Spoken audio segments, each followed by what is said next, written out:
நான் யோசிச்சது தப்பு. சாரி. அது ஓகே சாண்ட்ரா? ஓ அப்படியா விஷயம், ஒரு நிமிஷம். நான் தான் உங்களை தப்பா இது ஒத்துக்கிறதா? அது ஓகே சாண்ட்ரா? இதுதான் தவறான விஷயம். எஃப்ஜே வாங்க, உங்களுக்காக காத்துக்கிட்டு இருக்கேன்.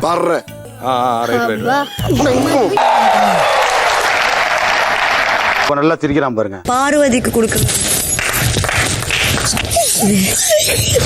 அடங்கப்பா, இது உலக நடிப்புடா சாமி.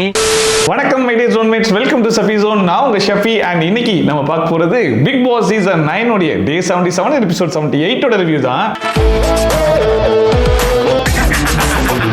சண்டே எபிசோட்ஸ் வழங்கும் போல விஜய் சேதுபதி என்ட்ரியோட தான் எபிசோடே ஸ்டார்ட் ஆச்சு. வந்த உடனே ஒரு சாண்டா கிளாஸ் ஸ்டேஜுக்கு இன்வைட் பண்ணாரு. சாண்டா கிளாஸ் நேரா ஸ்டேஜுக்கு வந்தாங்க, கிஃப்ட் கொடுத்தாங்க, டான்ஸ் பெர்ஃபார்மன்ஸ்லாம் பண்ணாங்க, கிஸ் பண்ணாங்க, கிளம்பி போயிட்டே இருந்தாங்க. கடைசி வரைக்கும் அது யாரு என்ன ஏதுங்கிறத ரிவீலே பண்ணல. இதுல விஜய் சேதுபதி வேற அவங்க யாருங்கிறது கூடிய விரைவில் உங்களுக்கே தெரிய வரும் அப்படிங்கிற மாதிரி ஒரு சர்ப்ரைஸோட முடிச்சு விட்டாப்ல. என்னடா இது சர்ப்ரைஸ்லாம் வைக்கிறாங்களே அப்படிங்கிற மாதிரி யோசிச்சுட்டு இருக்கும்போது அந்த சாண்டா கிளாஸ் ஒரு டான்ஸ் பெர்ஃபார்மன்ஸ் ஒன்று பண்ணியிருப்பாங்க.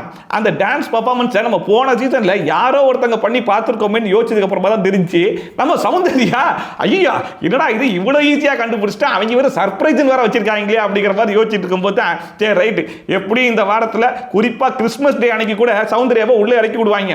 அன்னைக்கு அவங்க வந்து மாஸ்க் எல்லாம் கழட்டி பாத்தீங்களா சௌந்தர்யா தான் அப்படிங்கிற மாதிரி காட்டும் போது அன்னைக்கு நம்ம ஷாக் ஆகிக்கலாம். என்ன சொல்றீங்க? ரொம்ப நன்றி சாண்டா. சீக்கிரம் நீங்க யாரும் தெரிய வேண்டிய காலம் வரும். 9:30 மணி ஆச்சு. பிக் பாஸ் மியூசிக் எல்லாம் போட்டு விஜய் சேதுபதி எல்லாம் உள்ள வந்தாப்ல. சரி ரைட், பிக் பாஸ் ஷோ ஆரம்பிச்சிருச்சு போல இருக்குன்னு நினைச்சிட்டு இருந்தா இது வாழ்த்தலாம் வாங்க ஷோ அப்படிங்கிற மாதிரி மாத்தி விட்டாங்க.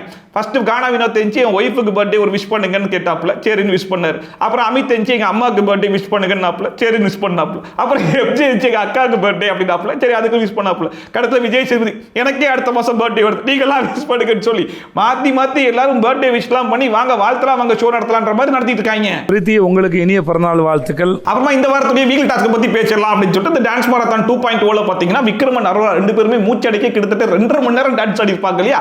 அதுக்கு முதல்ல பாராட்ட தெரிவிச்சுட்டு அண்ட் அவங்களுக்கு அடுத்தபடியா பாத்தீங்கன்னா அமித் அண்ட் திவ்யா இவங்க ரெண்டு பேருமே 1 மணி நேரம் 50 நிமிஷம் டான்ஸ் ஆடி இருப்பாங்க.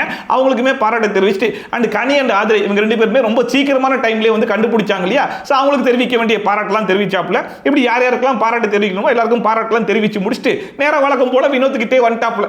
சரி ரைட், வினோத் கிட்ட வந்துட்டாரு. இன்னைக்கு அதே மாதிரி தான் ஊரை வச்சு அடிக்க போறாரு போல இருக்கு அப்படிங்கிற மாதிரி எதிர்பார்த்துட்டு இருந்தா இல்ல இன்னைக்கு கொஞ்சம் கம்மி தான் அப்படிங்கிற மாதிரி. அதாவது நீங்க நல்லா தான் விளையாடுனீங்க, அந்த ரெஸ்ட் ரூம் பக்கம் போய் யோசிச்சுட்டு வந்தீங்க, அதெல்லாம் கூட ஓகே தான். ஆனா ஆக்டிவிட்டி ரூம் பக்கம் போனீங்க பாத்தீங்களா, அது மட்டும் தான் தப்பு அப்படிங்கிற மாதிரி சொல்லி ரொம்ப சிம்பிளா முடிச்சு விட்டாப்ல. வேற எங்கயா போயிருக்கலாம் சார், அது செஞ்சிருக்கூடாது. அந்த வழக்கமாவே விஜய் சேதுபதி ஒரு இஷ்யூ எடுத்து அட்ரஸ் பண்ண போறாருன்னு வைங்க, அவருடைய ஃபார்மட் என்னவா இருக்கும், சம்பந்தப்பட்ட ஆட்கள் எல்லாம் எஞ்சி நிக்க வைப்பாப்ல. நீங்க சொல்லுங்க அப்படிங்கிற மாதிரி எல்லார்கிட்டையும் கேட்பாப்ல. அவங்கள சொல்ல விடாம இவரே பேசிப்பாப்ல. ஆனா கடைசியில இவர் யாரை அடிக்கணும்னு முடிவு பண்ணிட்டாப்லையா அந்த ஆளை போட்டு போலம் எடுத்து போயிட்டே இருப்பார் இல்லையா. இதுதான் வழக்கமா ஒரு ஃபாலோ பண்ணக்கூடிய ஃபார்மட்.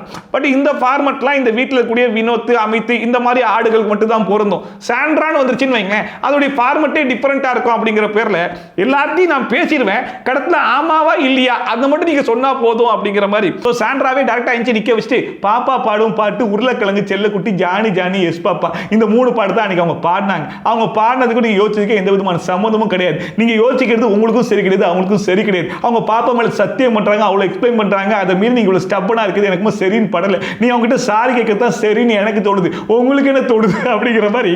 அதாவது டைரக்டா சாரின்னு ஒரு வார்த்தையை சொல்லிட்டீங்கன்னா முடிச்சு விட்டு அடுத்த வேலைக்கு போயிடலாமா, நீ எதுவும் எக்ஸ்ட்ராவெல்லாம் பேசிடாத, பேசி வளர்த்துறாத அப்படிங்கிற மாதிரி எல்லாத்தையும் பக்குவமா எடுத்து சொன்னாலுமே அங்க சாண்ட்ரா வந்து அப்படின்னு முடிச்சிட்டு இருக்காங்க. அதுக்கான முக்கிய காரணம் என்னன்னு சொல்லி பார்த்தீங்கன்னா அன்னைக்கு அந்த டிஸ்கஷன்ல கடைசியா கனி வந்து நீ எங்க சாரி கேட்கணுமோ அப்ப சாரி கேட்கப்போ வைப்பேன் அப்படிங்கிற மாதிரி சொல்லிட்டு போயிருப்பாங்க. அது கூட சாண்ட்ரா ரொம்ப திமிரா பாப்போம் எப்படி சாரி சொல்ல வைக்கிறீங்க நானும் பார்க்கறேன் அப்படிங்கிற மாதிரி திமிரா பேசியிருப்பாங்க இல்லையா. அந்த இதெல்லாம் கொஞ்சம் உரைக்குமா இல்லையா, அதனால முடிச்சிட்டு இருக்காங்க. இங்க அவங்க கிட்ட சாரி கேட்கறதா என்ன பொறுத்தவரைக்கும் சரின்னு நினைக்கிறேன். விஜய் சேதுபதியும் வழக்கம் போல சாண்ட்ரான்னு வந்த உடனே முடிஞ்ச அளவுக்கு பக்குவமா எடுத்து சொல்லி இங்க பாருமா உன் வாயில இருந்து சாரி ஒரே ஒரு வார்த்தை மட்டும் வந்துட்டா போதும், எப்படி அடுத்த டாபிக் ஜம்ப் அடிக்கிறேன்றதை மட்டும் நீ பாரு அப்படிங்கிற மாதிரி துடிக்கிறாப்ல. ஆனா அந்த விஷயத்தை சாண்ட்ரா புரிஞ்சிக்காம மறுபடியுமே இல்ல சார் இந்த பார்வதிலாம் எங்க அம்மா அப்படிங்கிற மாதிரி சொன்னதெல்லாம் எங்க அம்மா கிட்ட கனெக்ட் ஆயிடுச்சு அப்படிங்கிற மாதிரி சொல்லிட்டு இருந்தாங்க. அப்ப கூட பாருங்க விஜய் சேதுபதி கடுப்பாகாம இன்னும் கொஞ்சம் பக்குவமா இறங்குறேன் அப்படிங்கிற பேர்ல போன வாரம் அமித் எல்லாம் ஒரு எக்ஸாம்பிள் எடுத்து வராப்ல. போன வாரம் அமித்தோட கேப்டன்சி நல்லாவே பண்ணிருந்தாலும் அந்த மனுஷனை போட்டு கிழிச்சு எடுத்தாப்ல. ஆனா இப்ப சொல்றாரு நான் அவரை திட்டவே இல்லை, நாங்க பண்ணது ஒரு டிஸ்கஷன் தான், இருந்தாலும் அந்த மனுஷன் பேர் குழந்தைகிட்ட பேசிட்டு இருந்தார், ஏதாவது இன்டென்ஷனலா பண்ணியிருந்தா நாங்க அவ்வளவு சீக்கிரம் விட்டுருவோமா, சொல்லுமா உன் நல்லது தாமா சொல்றேன், சொல்லுமா சொல்லுமா எவ்வளவுதான் கேட்டாலும் கடைசி வரைக்கும் சான்றா இல்ல சார் எனக்கு அப்படிதான் அன்னைக்கு தோணுச்சு, அன்னைக்கு தோணுதை விட்டுருமா, இன்னைக்கு என்ன தோணுச்சு அதை சொல்லுமா அப்படிங்கிற மாதிரி கிடைச்சியா கேட்ட உடனே சரி சார் நீங்க சொல்றதெல்லாம் வச்சு பார்க்கும்போது என் மேலதான் தப்பு இருக்குன்ற மாதிரி எனக்கு இப்ப தோணுது, அதனால சாரி கேட்டுறேன் சார் அப்படின்னு சொல்லிட்டு கடைசியா ஒரு வழியா கனிக்கிட்ட சாரி கேட்டாங்க. நான் யோசிச்சது தப்புனது. சாரி. அப்ப கூட பாருங்க இந்த இஷ்யூல பாதிக்கப்பட்டது என்னமோ கனி தான். ஸோ சாண்ட்ரா சொன்ன சாரி உங்களுக்கு ஓகேவா அப்படிங்கிறத செக் பண்ணிக்கிறதுக்கு கனி ஓகேவா அப்படிங்கிற மாதிரி கேட்டாப்புல அவங்க ஓகே அப்படிங்கிற மாதிரி உட்காந்தாங்க. அதுக்கப்புறம் பாருங்க அவர் மண்டையை அப்படியே திருப்பி சாண்ட்ரா உங்களுக்கு ஓகேவா அப்படிங்கிற மாதிரி கேட்டு அவங்களும் உட்கார வைக்கிறாப்புல. அதை பார்க்கும்போது எனக்கு சத்தியமா டைஜஸ்டே பண்ணிக்க முடியல. ஏன்னா கொஞ்சம் கூட சம்பந்தமே இல்லாம பாப்பா பாடும் பாட்டு அப்படிங்கிற பாட்டை பாடினதுக்கு என் குழந்தைங்க வரைக்கும் இழுத்து பாடுறியா நீ அப்படிங்கிற மாதிரி பெரிய குற்றச்சாட்டு எடுத்து கனி மேல போட்டு கனி அதுக்கப்புறம் வந்து என் 2 குழந்தைங்க மேல சத்தியம் பண்றேங்க இல்லங்க அப்படிங்கிற மாதிரி சொன்னாலும் இல்ல அதெல்லாம் நான் நம்ப முடியாது அப்படிங்கிற மாதிரி சொன்னாங்க. எவ்வளவு எக்ஸ்பிளைன் பண்ணாலும் நீ அப்படி செய்யக்கூடிய ஆள் தான் அப்படிங்கிற மாதிரி சொன்னவங்க கிட்ட போய் ஆர் யூ ஓகே அப்படிங்கிற மாதிரிலாம் கேட்கிறாருன்னா இதை எப்படி புரிஞ்சுக்கிறதுன்னு சத்தியமா புரியலங்கிற மாதிரி தான் இருந்துச்சு. இதே விஷயத்தை வேற யாராச்சும் இன்கேஸ் கானா வினோத் பண்ணியிருந்தா இவருடைய ரியாக்ஷன் எப்படி இருக்கும்? சார் எனக்கு புரியல சார், எப்படி சார் அதுக்கு நீங்க முட்டு போறீங்க, பாப்பா பாடும் பாட்டு எங்க இருக்கு, உங்க குழந்தை எங்க சார் இருக்காங்க, எப்படி சார் நீங்க அதை முடிச்சு போட்டு பேசுறீங்க, எனக்கு புரியல சார், நீங்க எவ்வளவு சொல்ல எப்படி சார் அக்செப்ட் பண்ணிக்க முடியும், எங்க சார் உங்களுக்கு வருது மாதிரி திங்கிங்லாம் புரியல சார், என்ன சார் உட்காருங்க சார் எந்திரிங்க சார் அப்படின்னு சொல்லிட்டு ஒரு 4 வாட்டி உட்கார வச்சு எந்திக்க விட்டுக்க மாட்டாரு. are you okay? Thank you so much. Are you okay Sandra? அதுலயும் குறிப்பா சாண்ட்ரா பண்ண பிரச்சனையோட கம்பேர் பண்ணி பார்க்கும்போது கானா வினோத் பண்ணது ஒண்ணு அவ்வளவு பெரிய இஷ்யூவே கிடையாது. அதுக்கே அந்த மனுஷன் வேற வழி இல்லாம ரைட் தப்புதாங்கிற மாதிரி நம்மளே அக்செப்ட் பண்ணிப்போம், அப்பயாச்சும் விட்டுறாரான்னு பார்ப்போம் சொல்லி சார் நான் பண்ணதான் சார் தப்பு அப்படிங்கிற மாதிரி சொன்னாலுமே தப்புனா என்ன சார் தப்புன்னு அக்செப்ட் பண்ணிட்டா விட்டுற முடியுமா சார், என்ன சார் எனக்கு ஒன்றும் புரியலையே சார் அப்படின்னு சொல்லிட்டு அதையே வச்சு அடிச்சாப்ல. ஆனா இன்னைக்கு சாண்ட்ரா கிட்ட சாரின்னு ஒரே ஒரு வார்த்தை உங்க வாயிலிருந்து வந்துட்டா மட்டும் போதும், அதுக்கப்புறம் ஜம்ப் ஆயிடுறேன், சீக்கிரம் சொல்லுங்க சொல்லுங்க சொல்லுங்க சொல்லி கெஞ்சி கூத்தாடிட்டு இருக்காப்ல. அதான் உங்களை தப்பா இதுல இது ஒத்துக்கிறதா அது? are you okay Sandra? அப்புறம் அடுத்த வாரம் ஃபேமிலி ரவுண்ட் அப்படிங்கிறதுனால அது சம்பந்தப்பட்ட ஒரு டாபிக் எடுத்து வந்திருக்கேன் அப்படிங்கிற பேர்ல இவங்க வீட்ல இருந்து வரதுனால இவங்களுக்கு ஹாப்பி இவங்களுக்கு பயம் அப்படின்னா நீங்க யாரை சொல்லுவீங்க அப்படிங்கிற மாதிரி கேட்ட உடனே வீட்டில் இருக்கிற மேக்ஸிமம் வந்து யார் பேரை சொல்லுவாங்கன்றது ஊரறிஞ்ச விஷயம் தானே. ஏன்னா இந்த வாரம் முழுக்க பார்வதி போட்ட பெர்ஃபார்மன்ஸ் அந்த மாதிரில எங்க அம்மா வந்தாங்கன்னா இன்னும் சொல்லுவாங்கன்னு ஒண்ணுமே புரியலையே, எங்க அப்பா நினைச்சா எனக்கு குழந்தை நடக்குது ஐயோ ஐயோ ஐயோங்கிற மாதிரி வீட்டில் இருக்கிற 50 பேர்கிட்ட போயிட்டு பயங்கரமான பெர்ஃபார்மன்ஸ் பண்ணதுனால எல்லாருமே வந்து பார்வதி பேர் தான் வந்து சொன்னாங்க. இதுல கொஞ்சம் வித்தியாசமா சொன்னது யாருன்னு சொல்லி கேட்டீங்கன்னா நம்ம சாண்ட்ரா தான். அது பார்வதி பயப்படுறாங்க பட் இருந்தாலும் கமருதீன் ஹாப்பியா இருப்பார் அப்படிங்கிற மாதிரி சொன்னாங்க. கமருதீன் ஹாப்பியா இருப்பாரா எப்படின்னு சொல்லி கேட்டா ஃபர்ஸ்ட் டைமா கமருதீன் பார்வதி ஃபேமிலியை மீட் பண்ண போறாருல அதனால ஹாப்பியா இருக்க போறாங்கன்னு சொல்லிட்டு அவங்களுக்கு கேட்க சிரிச்சுக்கிறாங்க. ஆரோட ஃபேமிலியை மீட் பண்ணலாம் அப்படின்னு எனக்கு தோணுது.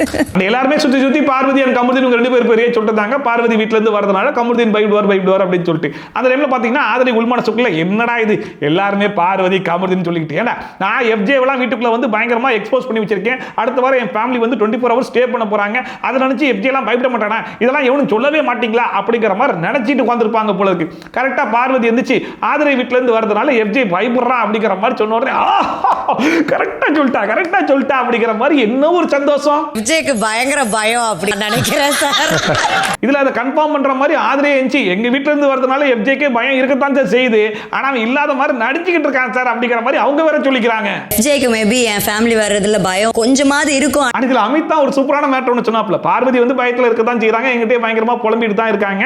பட் இன்னொரு ஆளா நான் யாரை பாக்குறேன் அப்படின்னா சாண்ட்ரா அப்படிங்கிற மாதிரி சொன்னார். அதுக்கு முக்கியமான காரணம் என்னன்னா இந்த வாரம் முழுக்க நான் சாண்ட்ரா கிட்ட வந்து நிறைய பேசியிருக்கேன். பிரஜன் போனதுல இருந்தே கொஞ்சம் லோவா தான் இருக்காங்க. அண்ட் ஆல்ரெடி இந்த கார்ல வெளியே கூட்டிட்டு வந்ததுக்கே அவங்க வச்ச ஒப்பாரியை பார்க்கும்போது எனக்கு பயங்கர பயமா இருந்துச்சு.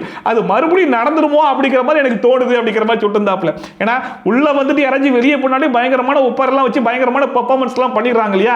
இது வரைக்கும் 2 வாட்டி பார்த்தாச்சு, 3வது தடவை ஹிஸ்டரியா கிரியேட் பண்ணிடுவாங்களோ அப்படின்னு சொல்லி மனுஷன் பயந்துட்டு இருக்காப்ல. நான் ரொம்ப பயப்படுறேன் அந்த விஷயத்தை நினைச்சு. சோ ஒன்ஸ் எல்லாருமே சொல்லி முடிச்சதுக்கு அப்புறமா சரி ஓகே இப்போ எவிக்ஷன் ப்ராசஸ்க்கு போயிடலாம் அப்படின்னு சொல்லிட்டு நாமினேட் ஆனவங்க எல்லாம் ஒண்ணா உட்காருங்க அப்படிங்கிற மாதிரி உட்கார வச்சு அமித் கமருதீன் கனி சாண்ட்ரா சபரி அண்ட் அரோரா இவங்க 6 பேருமே வந்து சேவ் பண்ணிட்டாப்ல.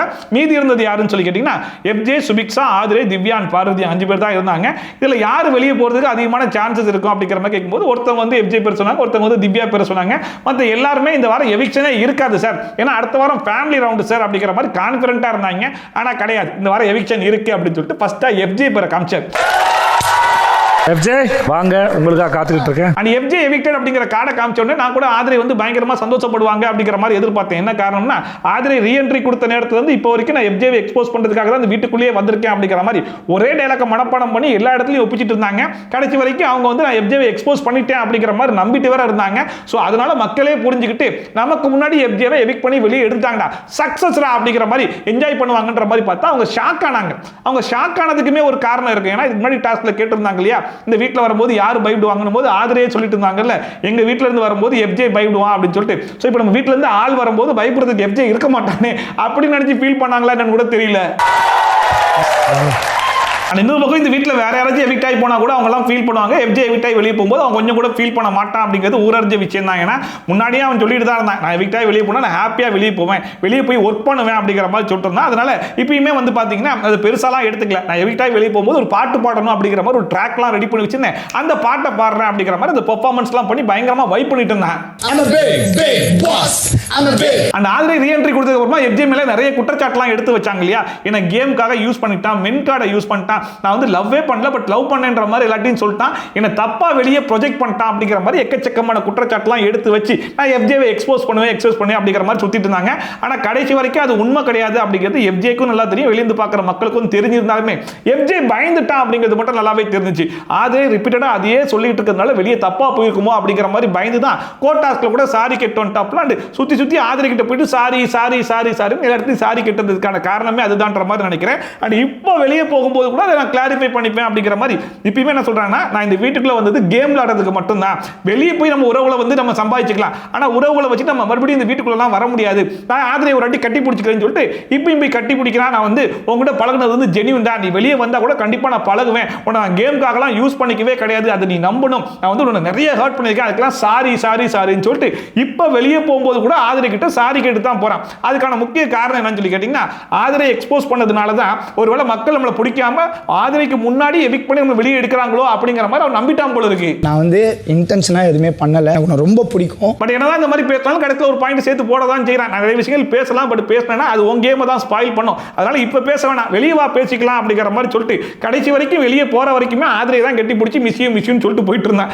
எனக்கு ஒரு விஷயம் தான் புரியவே இல்லை, இவன் மேல தப்பு இல்லை அப்படிங்கிறது இவனுக்கே ஸ்ட்ராங்கா தெரியுது, வெளியே வந்து நிறைய விஷயங்கள்லாம் பேச தான் செய்யறான், பட் இருந்தாலும் எதனால ஆதிரைன்னு சொல்லிட்டு ஆதிரை கிட்டே போயிட்டு சாரி கேட்டுட்டு ஆதிரையை ஹர்ட் பண்ணிட்டேன் அப்படிங்கிற மாதிரி சொல்லிட்டு இருக்கான்னு ஒன்றும் புரியல. ஈவன் விஜய் சேதுபதி கூட வீக்கெண்ட் எபிசோட்ல ஒரு க்ளூவா சொன்னாப்ல, இங்க பாரு கோட்டாஸ்ல உனக்கு கிடைச்சது ஒரு வரப்பிரசாதம், நீ தான் மிஸ் பண்ணிட்ட, உன்னை நீ ப்ரூவ் பண்ணிருக்கலாம் அப்படிங்கிற மாதிரி சொன்னாலுமே அது ஏன் கடைசி வரைக்கும் எஃப்ஜேக்கு புரிய மாட்டுது, ஏன் இந்த மாதிரி பிஹேவ் பண்றான் அப்படிங்கிறது சத்தியமா புரியவே இல்லை. இதுல கடைசியா ஆதிரை வந்து மிஸ்யூடா அப்படிங்கிற மாதிரி வெளியே இருந்தெல்லாம் கத்திட்டு இருந்தாங்க. ஆனா கொஞ்ச நேரத்திலே வெளியே போய் எஃப்ஜே இவங்க மீட் பண்ண போறாங்கன்றது அவங்களுக்கே தெரியல போல. அப்புறமா எஃப்ஜே நேரா ஸ்டேஜுக்கு வந்தா வழக்கம் போல அவனுடைய பயண வீடியோ எல்லாம் போட்டு காமிச்சாங்க. அந்த பயண வீடியோல பெருசா என்ன இருந்துற போது எஃப்ஜே 9 வாரம் கத்துனது 2 வாரம் வியானா பின்னாடி சுத்துனது அப்படின்னு சொல்லிட்டு அதை ஃபுல்லா போட்டு காமிச்சாங்க. அதை பார்த்தாச்சு நிறைய கத்திருக்கேன்ல சார் அப்படிங்கிற மாதிரி சொல்லுவான்னு சொல்லி பார்த்தா கத்துனது கரெக்டாக தான் இருக்குது, என்ன டோன் மட்டும் கொஞ்சம் கம்மி பண்ணிக்கலாம் போல இருக்கு அப்படிங்கிற மாதிரி சொல்லிட்டு இருந்தான். கடைசி வரைக்கும் இவன் திருந்த மாட்டான் போல இருக்கு அப்படிங்கிற மாதிரி தான் இருந்துச்சு. அப்புறம் சரி ரைட் உள்ள போய் பேசுறியான்னு எடுத்துக்கு உள்ள போறேன் அப்படிங்கிற மாதிரி சொன்னேன். அண்ட் உள்ள போனதுக்கு அப்புறமா எமோஷன் அப்படிங்கிற லூப்ல மட்டும் யாரும் மாட்டிக்காதீங்க அப்படிங்கிற மாதிரி, அவன் எமோஷன் லூப்ல மாட்டி தான் வெளியே வந்துட்டேன், அதனால அதை மட்டும் யாரும் பண்ணாதீங்க அப்படிங்கிற மாதிரி அட்வைஸ் பண்றானா என்னன்னு தெரியல. சொல்லிட்டு கிளம்பிடுவான்னு சொல்லி பார்த்தா சார் கண்ணாடி அப்படிங்கிற மாதிரி கண்ணாடியை கேட்டு வாங்கிட்டு போயிட்டான். எனக்கு தெரிஞ்சதுக்கு அப்புறம் விஜய் சேதுபதி சண்டே எபிசோட்ல கண்ணாடியே போட்டு வர மாட்டாருன்னு நினைக்கிறேன். ஏன்னா எவிக்டாய் வெளியே போறவங்களுக்கு இவரா கொடுத்தாருன்னா அது கிஃப்ட், அவங்க வழிப்பறியில போட்டு போறாங்க. அப்புறமா இன்னொரு டாஸ்க் விளையாடலாம் அப்படிங்கிற மாதிரி சொன்னாப்ல, என்ன டாஸ்க் அப்படின்னு சொல்லி கேட்டா இவங்க வந்த வேலை முடிஞ்சு போச்சு, இதுக்கப்புறம் பொட்டி படிக்கலாம் எடுத்து கிளம்ப வேண்டியதா அப்படின்னா யாருன்னு சொல்லி கேட்டதுக்கு ஃபர்ஸ்டா கமிட்டி இருந்துச்சு, கரெக்டா ஆதிரை பேரை வந்து சொல்லிட்டாப்ல. அதுக்கு முக்கியமான காரணம் என்னன்னா ஆதிரை இந்த வீட்டுக்குள்ள வந்தது எஃப்ஜேவை எக்ஸ்போஸ் பண்ணணும் அப்படிங்கிற மாதிரி தான் வந்தாங்க. அதுக்கேற்ற மாதிரி இப்போ ஆதிரை வீட்டுக்குள்ள இருக்காங்க, எஃப்ஜே விக்டாய் வெளியே போயிட்டான் இல்லையா, ஸோ ஆதிரை கிடைக்க வேண்டிய ஜஸ்டிஸும் கிடைச்சிருச்சு, அவனுக்கு ரியலைஸ் பண்ணிட்டு வெளியே போயிட்டான் அப்படிங்கிற மாதிரி சொன்னாப்ல. அண்ட் அடுத்த திவ்யா பேரை சொன்னாப்ல. என்ன காரணம்னா திவ்யா வந்து அவங்க பேசுறது அடுத்தவங்க கேட்கணுன்ற மாதிரி எதிர்பார்ப்பாங்க, ஆனா கடைசி வரைக்கும் யாரு பேசுறது திவ்யா கேட்கவே மாட்டாங்கல்ல, அவங்க திருந்தவே மாட்டாங்க சார் அப்படிங்கிற மாதிரி சொன்ன உடனே விஜய் சேதுபதி நீ திருந்தியா அப்படின்னு சொல்லி கேட்டா ஆமா சார் அப்படி சொல்லிட்டு கொஞ்சம் கூட கூச்சமே இல்லாம சொல்றாப்ல. முந்தானத்து கூட ஸ்விமிங் பூல்ல மைக் போடாம 2 பேரும் பேசிட்டு இருந்தாங்க, பிக் பாஸ் கிட்ட அனௌன்ஸ்மெண்ட்லாம் வந்துச்சு, கேட்டா திருந்திட்டாராமா. நீங்க எல்லாத்தையும் திருத்திட்டீங்க இல்லையா? ஆமா ஓரளவுக்கு. அண்ட் ஆதிரை விக்ரம் கனிலாம் பாத்தீங்கன்னா சாண்ட்ரா பேரை வந்து சொன்னாங்க. ஏன்னா சாண்ட்ரா அவங்க வாயிலே வாக்குமூலம் கொடுத்தாங்க இல்லையா, நான் இந்த வீட்டுக்குள்ள வந்திருக்கதே பிரஜனுக்காக தான், பிரஜன் வீட்டுல என்னால இருக்க முடியல அப்படின்னு சொல்லிட்டு இந்த வாரம் முழுக்க சோகமொழியை பொழிஞ்சது மட்டும் இல்லாம வீட்டுல இருக்கிற 50 பேரும் போட்டு டார்ச்சர் பண்ணி விட்டாங்களே, அதனால இதுக்கப்புறம் இந்த மென்டாலிட்டில அவங்க இந்த வீட்டுல இருக்கிறது சரி கிடையாது, அவங்க பொட்டி படிக்கலாம் எடுத்து கிளம்பலாம் அப்படிங்கிற மாதிரி 50 பேரும் சொல்லி விட்டாங்க. பிரஜன் அவருக்காக தான் உள்ள வந்தேன்னாங்க, போனதுக்கு அப்புறம் அவங்க கேம் வந்து நிலை குலைஞ்சு போயிடுச்சு. அன்னைக்கு ஒரு பக்கம் பார்வதி கமருதீன் 2 பேருமே சேர்ந்து திவ்யா போட்டு அடிக்க, அதுக்கு திவ்யா பதிலுக்கு இவங்க 2 பேரும் அடிக்க அப்படிங்கிற மாதிரி கமருதீன் சொன்னா அதே விஷயத்தை தான் அப்படியே பார்வதி திவ்யா மேல சொன்னாங்க. அண்ட் திவ்யா வந்து பார்வதி மேல என்ன சொல்றாங்க அப்படின்னா இவங்க வீட்டுல வந்து சண்டை போடுறதுக்காக தான் அப்படிங்கிற மாதிரி அவங்களே நிறைய டைம் மென்ஷன் பண்ணிருக்காங்க. ஸோ 75 நாள் சண்டை போட்டாங்க, இதுக்கப்புறம் சண்டை போடுறதுக்குலாம் பெருசா ஒன்றும் இல்லை அப்படிங்கிற மாதிரி சொல்லிட்டாங்க. அண்ட் அடுத்த கமருதீனுக்கு வந்து நிறைய வார்த்தையை விடுறாப்ல, நிறைய டைம் வார்த்தையை விடுறது மட்டும் இல்லாமல் என்கிட்ட வந்து நிறைய தடவை மன்னிப்பும் கேட்டிருக்காரு அப்படிங்கிற மாதிரி சொல்லிட்டு கடைசி வரைக்கும் திருந்த மாட்டாங்க அப்படிங்கிற மாதிரி அவர் சொன்னார் இல்லையா, அதே பாயிண்ட் எடுத்து கமருதீனுக்கு இவங்களும் போட்டு விட்டாங்க. பார்வதிக்கு ஒன்னா கமருதீன் வருவாங்க, கமருதிக்கு ஒன்னா பார்வதி வருவாங்க. இதுல வர ஃப்ரைடே எபிசோட்ல கானா வினோத்துக்கும் திவ்யாக்கும் ஒரு பிரச்சனை வந்திருக்கும். அப்ப திவ்யா வந்து கானா வினோத்தை பார்த்து உங்களுக்கு கிளாரிபிகேஷனுக்கும் அக்ரிஷனுக்கும் டிஃபரன்ஸே தெரியல அப்படிங்கிற மாதிரி சொல்லியிருப்பாங்களே, அந்த மேட்டரை கொண்டு வந்து இங்க போட்டு விட்டாங்க. மேபி இந்த விஷயத்தை போட்டு விட்டா விஜய் சேதுபதி அதெல்லாம் அட்ரஸ் பண்ணி கானா வினோத்தை வழக்கம் போல போட்டு அடிப்பாருன்ற மாதிரி எதிர்பார்த்தாங்களான்னு தெரியல. பட் மனுஷன் கண்டுக்காம விட்டாப்ல. கிளாரிபிகேஷனுக்கும் ஒரு அலிகேஷனுக்கும் அவர் ஒரு டிஃபரன்ஸ் தெரியல. அந்த அடுத்த சாண்ட்ரா வந்து பார்வதி பேரை சொல்லிட்டு அவங்க போடக்கூடிய சண்டை அப்படிங்கிற மாதிரி சொன்னாங்க. அது கூடவே கமருதீனோட ஓட்டக்கூடிய ட்ராக் அப்படிங்கிற மாதிரி சொல்லி விட்டாங்க. அது வழக்கமாவே பார்வதி சாண்ட்ரா கிட்ட போயிட்டு தான் கமருதீனை பத்தி நிறைய விஷயங்களை வந்து ஷேர் பண்ணுவாங்க இல்லையா, அதை கொண்டு வந்து இங்க போட்டு விட்டுறேன்ற பேர்ல என்கிட்டயே பார்வதி வந்து இந்த ட்ராக் வேணுமா வேணாமா அப்படிங்கிற மாதிரி டிஸ்கஸ்லாம் பண்ணிருக்காங்க அப்படிங்கிறதையும் ஓப்பனா வந்து போட்டு விட்டாங்க. அண்ட் யாரு பேசினாலுமே பாத்தீங்க அப்படின்னா கமருதீன் பார்வதி ரெண்டு பேருமே ரியாக்ஷன் கொடுக்கிறது மட்டும் இல்லாம குசு குசுன்னு பேசிட்டே இருந்தாங்க. அதை பார்த்து விஜய் சேதுபதி அடுத்தவங்களை திருந்துங்கன்னு சொல்றீங்கல்ல, முதல்ல நீங்க ரெண்டு பேரும் திருந்துங்கடா சொல்லி விட்டாப்ல. இன்னொருத்தங்க திருந்தலன்னு சொல்றீங்களே, இந்த ஒரு விஷயத்தையும் நீங்க திருத்திக்கலையே. கடைசி வரைக்கும் இந்த சீசன்ல கமருதீனும் பார்வதியும் ஒன்னா இருக்கிற வரைக்கும் அவங்க ரெண்டு பேருமே திருந்த போறது இல்லை அப்படிங்கிறது ஊரடிச்சு விஷயமாவே இருந்தாலும் அவங்க தப்பு பண்ணும் போதெல்லாம் எப்ப திருந்துவீங்க எப்பதான் திருந்துவீங்க மாட்டீங்களா அப்படிங்கிற கேள்வி கேட்கறது மட்டும் நிப்பாட்டவே மாட்டாங்க போல இருக்கு. பண்ணாதீங்க, பேசும்போது பண்ணாதீங்கன்னு. இது என்னது? தோல்ஸ் விஜய் சேதுபதி கேட்ட கேள்விக்கு எல்லாருமே பதில் சொல்லி முடிச்சதுக்கு சரி ஓகே 77 டேஸ் ஆகி போச்சு, அதனால இந்த வாரம் 1 கிடையாது 2 அப்படிங்கிற மாதிரி அனௌன்ஸ் பண்ணிட்டாப்ல. அண்ட் மீதி இருக்கிறதுல யார் எவிக்ட் ஆகி வெளியே போறா அப்படிங்கிற மாதிரி கேள்வி எல்லாம் கேட்பாருன்னு சொல்லி பார்த்தா அதெல்லாம் கிடையாது. டைரக்டா கார்டை காமிச்சறேன்னு சொல்லிட்டு டைரக்டா ஆதிரையோட கார்டு எடுத்து காமிச்சிட்டாப்ல. அதை பார்த்து வீட்டில் இருக்கிற 50 பேர் ஷாக் ஆகிட்டாங்க. ஈவன் ஆதிரையே பயங்கரமான ஷாக் ஆகிட்டாங்கன்னா நம்ம வீட்டில் இருக்கும்போது எஃப்ஜே எவிக்ட் ஆகி வெளியே போயிட்டான்டா, ஜஸ்டிஸ் சர்வ்டா, நம்ம தான் ஜெயிச்சோம் அப்படிங்கிற மாதிரி நினைச்சிட்டு இருந்தாங்க. ஆனா கடைசியில் அதாவது கொஞ்ச நேரம் அந்த ஃபீலிங்கை கொடுக்கலான்றதுக்காக உனக்கு முன்னாடி எஃப்ஜே அமுச்சு விட்டோமா, பின்னாடியே நீ கிளம்பிருமா அப்படிங்கிற மாதிரி அமுச்சு விட்டாங்க. இத்தனைக்கும் ஆதிரை எவிக்டட் அப்படிங்கிற மாதிரி சொன்னோன்னே வீட்டில் இருக்கிற 50 பேருக்குமே என்ன ஒரு ஃபீலிங்னா, ஐயோ 24 ஹவர்ஸ் அவளுக்கு தானே கிடைச்சிச்சு, அவளுக்கு இப்போ அது கிடைக்காம போயிடுச்சு அப்படிங்கிற மாதிரி அதை சொல்லி எல்லாரும் வருத்தப்பட்டா, அதே ரீசனை சொல்லி ஒரு பக்கம் பார்வதி பயங்கரமா சந்தோஷப்பட்டுருக்காங்க. இந்த வாட்டர்மெலன் சார் எவிக்ட் ஆகி வெளியே போகும்போது பிரைட்டா மூஞ்சி அடிச்சு அதுக்கப்புறம் போய் ஃபீல் பண்ணாங்க பாத்தீங்களா, அதே மாதிரி ரியாக்ஷன் தான் இப்பவுமே கொடுக்குறாங்க. சரி ஓகே ஆதிரைக்கு இல்லைன்னு ஆயிடுச்சு, அதை எப்படியாச்சும் நம்ம வாங்கிடணும் அப்படின்னு சொல்லிட்டு நல்லா பல்ல காமிச்சிட்டு இருக்காங்க. அண்ட் லாஸ்ட் டைம் தான் ஆதிரை எவிக்ட் ஆகி வெளியே வரும்போது எல்லாத்துக்கும் காரணம் மக்கள் தான், மக்கள் என்ன புரிஞ்சிக்கவே இல்லை, எல்லா தப்பும் மக்கள் மேல தான், இந்த மக்களை வச்சுட்டு என்ன பண்றதுனே ஒன்றும் புரியல அப்படிங்கிற மாதிரி வாய்க்கிலேயே பேசிட்டாங்க. வெளியே வந்து இன்டர்வியூல கூட எல்லா தப்பும் மக்கள் மேல தான் அப்படிங்கிற மாதிரி சொல்லி ஜாக்லின் கூட கேட்டிருப்பாங்க, என்னம்மா எல்லாத்துக்கும் மக்கள்னு சொல்ற, மக்கள் தரமா ஓட்டு போடணும் அப்படின்னு சொல்லிட்டு இவ்வளோத்தையும் பேசிட்டு மறுபடியும் ரீஎன்ட்ரி கொடுத்ததுக்கு அப்புறமா மக்களே ஆதரவு கொடுக்க மக்களே அப்படிங்கிற மாதிரி வாய் கூசாம கேட்டாங்க. எப்படி மக்கள் ஆதரவு கொடுப்பாங்க? ஃபர்ஸ்ட் வாரம் நாமினேஷன் ப்ரீ பாஸ் பிக் பாஸே கொடுத்தாப்புல, அடுத்த வாரம் டாஸ்க்ல ஜெயிச்சு வாங்கிட்டாங்க. அப்படி மட்டும் கிடைக்கலன்னு வைங்களேன், போன முத வாரமே வெளியே எடுத்திருப்பாங்க, எக்ஸ்ட்ராவா 2 வாரம் தங்கிட்டோம்னு சொல்லி சந்தோஷப்படுவாங்களா? மறுபடியும் இப்ப எவிக்ட் ஆகி வெளியே வரும்போது இந்த மக்களுக்கு நான் என்ன சொல்றது எனக்கு புரியவே இல்லை, எனக்கு செம்ம காண்டாது, ரொம்ப வெறுப்பாகுது, எனக்கு புரியவே மாட்டேது, நான் நல்லா தான் விளையாடினேன், டிசர்விங் நான் வீட்டில் இருக்கிறதுக்கு அப்படிங்கிற மாதிரி மறுபடியும் மக்கள்னு சொல்லிட்டு மக்களை போட்டு இருக்காங்க. என்னதான் வேணும் இவங்களுக்கு எனக்கு தெரியல. ஆதிரையோட எவிக்ஷனை இப்பதான் அனௌன்ஸே பண்ணிருக்காங்க. ஆதிரை இன்னும் வீட்டை விட்டு கூட வெளியே போகல. ஒரு பக்கம் ஆதிரை வந்து எவிக்ட் ஆயிட்டோம் அப்படிங்கிற ஃபீலிங்கை விட அடுத்த வாரம் 24 ஹவர்ஸ் பெனிஃபிட் கிடைச்சுமே ஃபேமிலியை வீட்டுக்குள்ள கொண்டு வர முடியலையே அப்படின்னு சொல்லிட்டு அவங்க ஒரு பக்கம் ஃபீல் பண்ணி அழுதுட்டு இருக்காங்க. எல்லாரும் போயிட்டு கன்சோல்லாம் பண்ணிட்டு இருக்காங்க. இன்னொரு பக்கம் பாருங்க, பார்வதி கமருதீன் அண்ட் அமித் இவங்க 3 பேரும் அடுத்து யாருக்கு அந்த பெனிஃபிட் கிடைக்க போகுது அப்படிங்கிற மாதிரி ஆதிரை வீட்டுக்குள்ள இருக்கும்போது டிஸ்கஸ் பண்ணிட்டு இருக்காங்க. அப்ப அமித் வந்து கனிக்கு தான் போகும்னு நினைக்கிறேன் அப்படிங்கிற மாதிரி சொன்ன உடனே கமருதீன் இந்த வாட்டி நானும் உள்ள வருவேன், நாங்க 3 பேரும் மறுபடியும் டிஸ்கஸ் பண்ணுவோம், மறுபடியும் டிசைட் பண்ணுவோம் அப்படிங்கிற மாதிரி மறுபடியும் முதல்ல இருந்து ஆரம்பிப்பன்ற மாதிரி டிஸ்கஸ் பண்ணிருக்காங்க. இந்த 3 பேர்ல யாரு அந்த லிஸ்ட்ல யார் வராங்களோ அங்க வந்து அப்ப பிக் பாஸ் நீங்க எல்லாம் சேர்ந்து ஒரு பிளான் போட்டா நான் வேற ஒரு பிளான் போட வேண்டாம் அப்படிங்கிற பேர்ல ஆதிரை வீட்டை விட்டு வெளியே போறதுக்கு முன்னாடி ஆதிரை கிட்ட உங்களுக்கு கிடைச்ச பெனிஃபிட்டை மீதி இருக்கிற 3 பேர்ல யாருக்கு நீங்க கொடுக்க போறீங்க அப்படிங்கறத நீங்க தனிச்சையா முடிவு பண்ணி சொல்லுங்க அப்படிங்கிற மாதிரி கேட்டாப்ல. தனிச்சையா முடிவு பண்ணி சொல்லுங்கன்ற மாதிரி சொல்லியுமே நம்ம கமருதீன் வந்து நான் பேசட்டுமா எங்க அக்கா குழந்தைங்களா அப்படிங்கிற மாதிரி சொல்லிட்டு அப்ப பார்வதி பேசாதரா அப்படிங்கிற மாதிரி சொல்லிட்டு இருந்தாங்க. பிக் பாஸே வந்து கமருதீன் பேசாதீங்க, அவங்க தனிச்சையா முடிவு பண்ணி சொல்லட்டும் அப்படிங்கிற மாதிரி சொல்லிட்டாப்ல.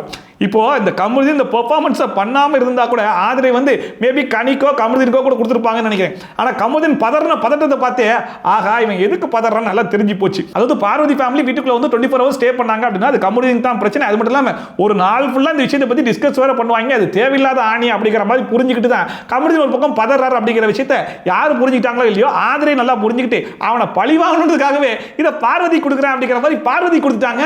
பார்வதிக்கு கொடுக்குறேன்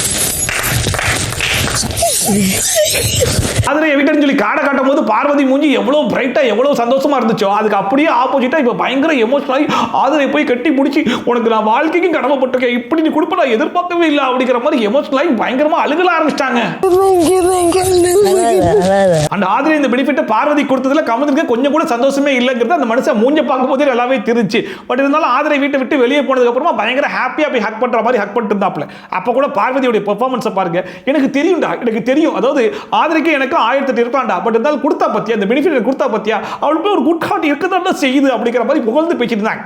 ஒருவேளை இதே ஆதிரை அந்த பெனிஃபிட்டை வந்து பார்வதி கொடுக்காம கனிக்கோ கமருதீனுக்கோ கொடுத்துருந்தாங்கன்னு எனக்கு தெரியும்டா, எனக்கு அப்பவே தெரியும் இந்த மாதிரி தான் பண்ணுவான்னு சொல்லிட்டு. எனக்கு அவளுக்கு சில பிரச்சனைகள் இருக்குல்ல, அந்த வன்மத்தெல்லாம் எங்க காட்ட முடியும், இந்த மாதிரி சான்ஸ் கிடைக்கும் போது தான் காட்டுவா, எனக்கு தெரியும்டா அப்படின்னு பேசியிருப்பாங்க. இதுதான்டா ஆதிரிட்ட எனக்கு பிடிச்சது. அண்ட் எங்கிட்ட சுத்தினாலுமே அரோராக்கும் சேர்த்து ஒரு அடியை போட்டுப்பேன் அப்படிங்கிற மாதிரி ஆதிரை கிட்ட பிடிச்ச விஷயம் அதுடா. ஆனா அரோரா கிட்ட எனக்கு பிடிக்காத விஷயமும் அதுதான். அதாவது எமோஷனல் வச்சு ஒரு கேம் ஒன்று ஆடுவோம் பத்தியா, அது எனக்கு பிடிக்கவே பிடிக்காதுடா, அதை விட்டு நான் மறக்கவே மாட்டேன்டா அப்படிங்கிற மாதிரி ஆதிரையில் ஆரம்பிச்சு அரோரால வந்து முடிக்கிறாங்க. ஆரோ கிட்ட வந்து நான் எமோஷன்ஸ் வச்சு விளையாடக்கூடாது. அந்த ஆதிரை தெரிஞ்சோ தெரியாம அந்த பெனிஃபிட்டை பார்வதி கையில கொடுத்து போயிட்டாங்க. எல்லா இடத்துலையும் போய் புலம்புறாங்க, தனியாலாம் புலம்பிட்டு இருக்காங்க. அதாவது அவளுக்கு நான் என்னைக்குமே நன்றி கடன் பட்டிருக்கேன், எங்க அம்மா வீட்டில் வந்து தங்கணும், ஒரு நாள் ஃபுல்லாக எக்ஸ்பிளைன் பண்ணேன், எங்க அம்மா அதை புரிஞ்சுக்கணும், என்ன நடக்க போதோ எது நடக்க போதோ அப்படிங்கிற மாதிரிலாம் புலம்பிட்டு இருந்தாங்க. பட் என்னதான் ஒரு விஷயத்தை நல்லா நோட் பண்ணி பாருங்களேன், பார்வதி இந்த வாரம் முழுக்க போட்ட பெர்ஃபார்மன்ஸுக்கும் கமருதீனை யூஸ் பண்ணி எப்படியாச்சும் இந்த பெனிஃபிட்டை வாங்கிடலாம் அப்படிங்கிற மாதிரி அவங்க போட்ட ஸ்ட்ராட்டஜியும் அவங்க கையை விட்டு நழுவி போயிருந்தாலுமே அங்கிட்டு கிட்ட சுத்திட்டு கடத்துல அவங்க கையிலே வந்து சேர்ந்து வச்சு பாருங்க. இது பார்வதியோட சக்சஸா இல்ல பிக் பாஸ் டீமுடைய சக்சஸானே தெரிய மாட்டேது. இல்ல நான் என்னைக்கும் நன்றி கடன் பட்டிருக்கேன். அப்புறம் ஆதிரை நல்லா ஸ்டேஜுக்கு வந்தாங்க. ஸ்டேஜுக்கு வந்துமே மக்களை பார்த்து நான் என்ன தாங்க பண்றது,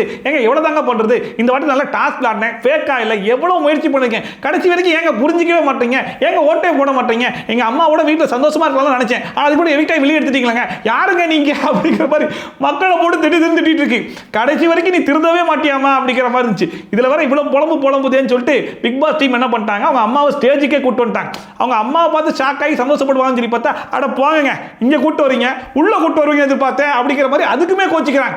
இந்த புள்ள இப்படி பேசிட்டு இருக்கும் போது அவங்க அம்மா, விடுமா அவனை வந்து ஒரு நாள் பிடிக்கும், நீ இவ்வளவு நாள் இருந்ததே நல்லதுதான், நீ நல்ல நல்ல படங்கள் காமிச்சு மக்களுக்கு பிடிக்க வை அப்படிங்கிற மாதிரி அவங்க அம்மா கொஞ்சம் பாசிட்டிவா பேசிட்டு இருந்தாங்க. இவ்வளவு தூரம் வந்ததே பெரிய காரியம்.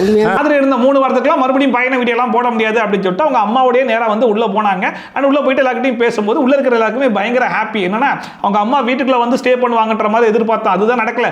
அட்லீஸ்ட் ஸ்டேஜில் வந்து எல்லாரும் அவங்க அம்மா பார்த்துட்டாங்கல்ல, அது வரைக்கும் சந்தோஷம் அப்படிங்கிற மாதிரி. அதாவது ஆதிரை பட வேண்டிய சந்தோஷத்தை வீட்டில் இருக்கிற எல்லாம் சந்தோஷப்பட்டு இருந்தாங்க. அவங்க அம்மாவும் எல்லார்கிட்டையும் பேசிட்டு சரி ரைட் நாங்கள் கிளம்புறோம் அப்படிங்கிற மாதிரி கிளம்பிட்டாங்க. அவங்களையும் அனுப்பிவிட்டு விஜய் சரி ஓகே நானும் கடையை முட்டி கிளம்புறேன் அப்படிங்கிற மாதிரி என்ன பண்ணாரு எது பண்ணாரு தெரியல. ஆனா 2 நாள் வந்து ஆஜராயிட்டு கிளம்பிடுறாரு. உங்க எல்லாரும் அடுத்த வாரம் சந்திக்கிறேன், கடையை மூடுவோம். அந்த ஆதிரை சாதாரணமாக எவிக்டாய் வெளியே போயிருந்தா கூட பெருசா ஃபீல் பண்ணிருப்பாங்களான்னு தெரியல. அடுத்த வாரம் இந்த மாதிரி பெனிஃபிட் கிடைச்சிருக்கு அப்படிங்கிறதால ரொம்ப சந்தோஷமா இருந்தாங்க இல்லையா. அந்த சந்தோஷம் இருந்து அவங்க அம்மா வீட்டில் வந்து இருக்க போறாங்க அப்படிங்கிற மாதிரிலாம் நினைச்சு அவங்க கனவு கட்டி இருக்கும்போது கடத்துல அது உடஞ்சி போச்சு அப்படிங்கிறதால தான் வீட்டில் எல்லாரும் ஃபீல் பண்ணாங்க. அட்லீஸ்ட் விஜய் டிவி வந்து அவங்க அம்மாவை வந்து ஸ்டேஜ்லயாச்சும் ஏத்துனாங்களே அப்படின்னு சொல்லிட்டு எல்லாரும் சந்தோஷமா இருந்தாங்க.